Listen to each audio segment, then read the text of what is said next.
நமஸ்தே குட்டீஸ், நம்மளோட குட்டி ஹிந்தி லேர்னர் சேனல்ல நம்ம இன்னைக்கு பார்க்க போறது பிரவீன் பூர்வார் ஃபர்ஸ்ட் பேப்பர்ல 6th எக்ஸசைஸ் பார்க்க போறோம். டிப்பனி ரிட்டையர்ட் ஆத்மிக்கு ட்ராஜடி, ரிட்டையர்ட் பர்சனோட துயரம், ரிட்டையர்ட் சஜ்ஜன் அதாவது ரிட்டையர்ட் பர்சன் அவங்கள பத்தி இதில் கொடுத்துருக்காங்க. சமய காட்டுனே வாழை அதிகத்தர் ரிட்டையர்டு லோகோ தேகை, அதாவது பொழுது போகல அப்படின்னு பொழுது போக்க வேண்டியவங்க வந்து மோஸ்ட்லி ரிட்டையர்ட் பர்சனா இருக்காங்க.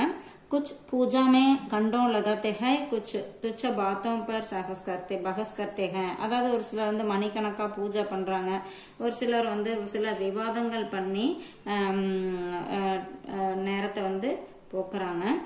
लेखक को इन पर दया आई है क्योंकि वे अपने खालीपन को जूझते रखते हैं. அவங்க மேல இவருக்கு வந்து ரைட்டருக்கு வந்து இரக்கம் வருது. தயானா இரக்கம் வருது. ஏன்னா அவங்க வந்து தனிமை வெறுமையோட போராடுறாங்க, அதனால அவங்க மேல இறக்கப்படுறார். ரிட்டையர்டு ஆத்மிக்கு ட்ராஜடி, ரிட்டையர்ட் பர்சனோட துயரம். ரிட்டையர்டு व्यक्ति सबसे बड़ी त्रासदी है कि उस समय काटना पड़ता है. அதாவது ரிட்டையர்ட் பர்சனோட முக்கியமான துயரம் என்ன அப்படின்னா, அவங்க நேரத்தை வந்து பொழுது வந்து போக்க வேண்டியதா இருக்கு. அவங்களுக்கு வந்து பொழுது போக மாட்டேங்குது. ஸோ அதை எப்படி பொழுது போக்குறது அப்படிங்கறது அவங்களோட துயரம். பகலே வகை வியஸ்தா, அவங்க ஃபர்ஸ்ட் எல்லாம் இப்படி ரொம்ப பிஸியா இருப்பாங்க. अब कुछ करने को नहीं बचा, அவங்களுக்கு வந்து எதுவுமே இப்போ செய்ய முடியல.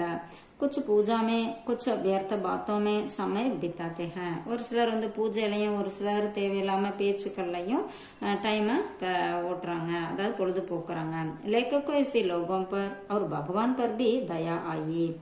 ரைட்டருக்கு வந்து இவங்க மேலையும் அப்புறம் கடவுள் மேலையும் கூட அவருக்கு இரக்கம் வருது.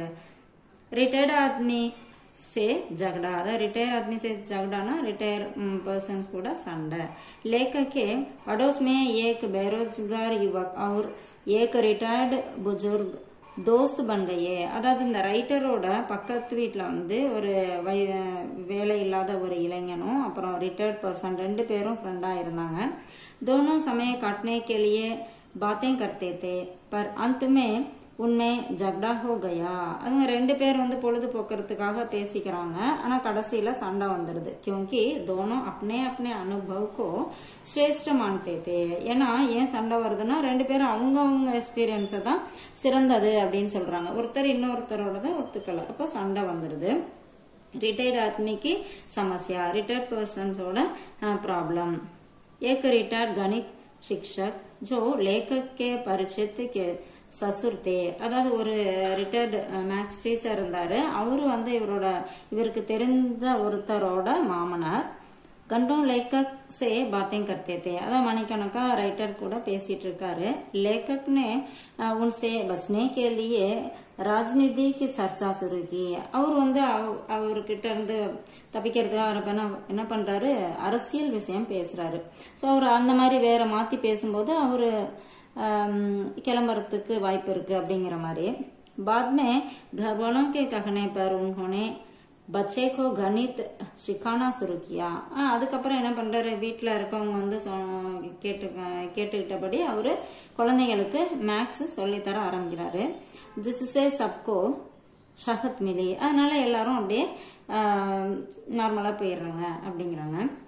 समाज और रिटायर्ड व्यक्ति, समुदायमो रिटायर्ड पर्सन्सो. लेखक के अनुसार समाज का एक हिस्सा हमेशा बेकार और उपेक्षित महसूस करता है. அதாவது ரைட்டரோட எண்ணப்படி அவரோட எண்ணம் என்ன அப்படின்னா, எப்பயுமே வந்து ஒரு வெறுமை புறக்கணிக்கப்பட்டவங்கள தான் இந்த ரிட்டையர்ட் பர்சன்ஸ் இருக்காங்க. एक ठीक नहीं, இது சரியில்லை. समाज को अपने रिटायर्ड लोगों के अनुभव का उपयोग करना चाहिए. அதாவது சமுதாயம் வந்து அந்த ரிட்டையர்ட் பர்சன்ஸோட அனுபவங்களை வந்து நம்ம யூஸ் பண்ணிக்கணும் அப்படிங்கிறாங்க. तभी समाज का भविष्य सुरक्षित रहेगा. அப்பதான் சமுதாயம் வந்து ஃபியூச்சர்ல சேஃபா இருக்கும் அப்படிங்கிறாங்க. ஏன்னா அவங்கள்ட்ட நிறைய அனுபவங்கள் இருக்கும், அதை நம்ம ஃபாலோ பண்ணும்போது சமூகம் நல்லா இருக்கும் அப்படிங்கிறத சொல்றாங்க.